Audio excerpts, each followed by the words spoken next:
The discretionary grants are discretionary by nature, and therefore there's a process that's followed in allocating them or otherwise. This year, because of the financial constraints that the whole of Gibraltar is subject to, it's been a little bit tighter, and therefore, unfortunately, at that stage, about 77 were not awarded, 152 were, in addition to the nearly 250 that we expect of mandatory to be given, and the 485 that are continuations from previous years. But with the amount of money government spends, and one criticism of you is your management of public finances, is education really the place to start cutting corners? No, I don't think it's a place where we have started cutting corners. If you look at this year's estimates, you look that every single department has had serious cuts, and that includes my other departments of environment, culture, so it's not education. We are continuing to spend in education in general. We are about to finish St. Martin's School. We're doing new courses in our comprehensives and the college and so on. So I don't think it's fair to say that that is the case. But we must remember also that these 77 are not just due to budgetary issues. There are other students who perhaps haven't qualified by terms of residency. There are some who may have had 3 or 4 previous scholarships and are now applying for a 3rd, 4th or 5th, and obviously these are scored down. So we have to consider that there are other things that are borne in mind. One important point that I have to make is that the decision is taken by a scholarships panel which is gazetted and it's totally independent.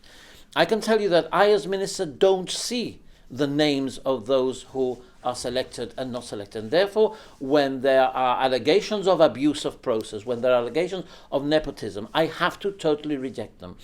This morning I was stopped in the street by a friend of mine who was very disappointed that his son had not got a scholarship. I found out this morning that he hadn't got a scholarship. This is a totally professional process, and I do not get involved. It's not a political process. That has to be made very clear by those who accuse us of other things.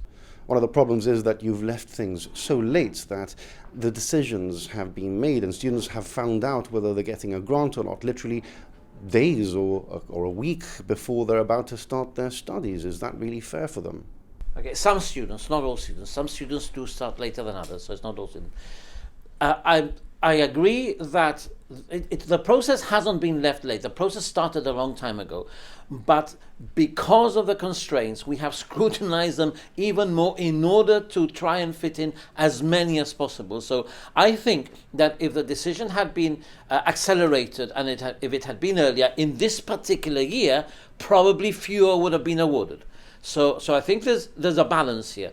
Together Gibraltar has suggested that you provide student loans so that these students can bridge their current situation. Is that something you'll consider? We have been in discussions with banks in Gibraltar about the possibility of student loans. I'm not able to speak for them, but I know that some of them are offering this facility for students, and this clearly is an option. While on the subject of student loans, I think we must remember how fortunate we are in Gibraltar.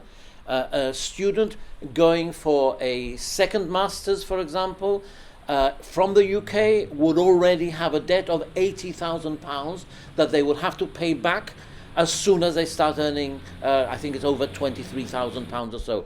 So a student this year may not have had a grant of £9,000. A UK counterpart would have a debt of £80,000. So we must remember that the situation in Gibraltar, the way we treat our students in Gibraltar, is probably the best in the world.